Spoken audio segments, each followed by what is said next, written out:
তেলে ভাজা খাবার অনেকেরই পছন্দ, আর গরম মচমচে সিঙ্গারার স্বাদই আলাদা। আবার যদি সেই সিঙ্গারার ওজন হয় 2 কেজি, তাহলে সাধারণ মানুষের কৌতূহল বেড়ে যায়।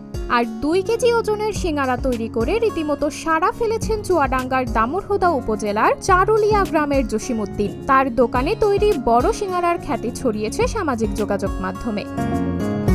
প্রতিদিন বিকেল হলেই দোকানে শুরু হয় সুস্বাদু সিঙ্গারা ভাজার কাজ। একবারে ভাজা হয় 2 কেজি ওজনের সিঙ্গারা। 2 কেজি ছাড়াও 1 কেজি, 500 গ্রাম, 250 গ্রাম ওজনের সিঙ্গারাও পাওয়া যায় জসিমউদ্দিনের দোকানে। এখানে গরম মচমচে সিঙ্গারা খেতে অপেক্ষা করেন ভোজন রসিকরা। কালো জিরা, বাদাম, কিশমিশ সহ 30 পদের মশলা ও মাংস দিয়ে তৈরি হয় এসব বড় সিঙ্গারা। কেউ পছন্দ করেন গরুর মাংস, কেউ খাসির মাংস, আবার কেউ পছন্দ করেন মুরগির মাংসের সিঙ্গারা। পছন্দ ও চাহিদা অনুযায়ী ক্রেতাদের কাছে সিঙ্গারা সরবরাহ করেন জসিম।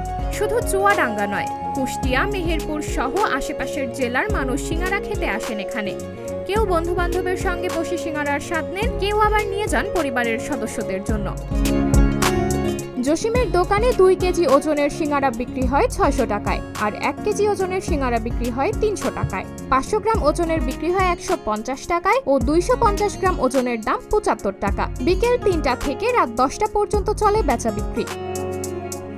দোকানি জসিম জানান, দীর্ঘ 5 বছর ধরে সিঙ্গারার ব্যবসা করছেন। প্রথমে পরিবারের লোকজনের জন্য একটি 2 কেজি ওজনের বড় সিঙ্গারা তৈরি করেন তিনি। পরে সেই বড় আকারের সিঙ্গারা আকৃষ্ট করে ক্রেতাদের। প্রথম দিকে ছোট্ট পরিসরে শুরু করলেও সময়ের ব্যবধানে বেড়েছে কাজের পরিধি। আস্তে আস্তে বড় সিঙ্গারার চাহিদা বাড়তে থাকে। জসিম জানান, প্রতিদিন প্রায় 25,000 টাকার সিঙ্গারা বিক্রি হয় তার দোকানে। এই বিক্রির টাকা দিয়েই চলে সংসার, চলে সন্তানদের লেখাপড়ার খরচ। ব্যবসায়ী জসিমউদ্দিন বলেন, 7 বছর আগে মেহেরপুরের বামনপাড়া গ্রামে আমার নানা শামসুদ্দিনের কাছ থেকে সিঙ্গারা বানানো শিখেছি। দীর্ঘ 5 বছর ধরে ব্যবসা করছি। গত 3 মাস থেকে বড় সিঙ্গারা তৈরি করে আসছি। তিনি বলেন, আমার মাঠে তেমন জমি জমা নেই। সিঙ্গারার ব্যবসা করে আমার সংসার চলে। আমার 3 ছেলে ও 1 মেয়ে।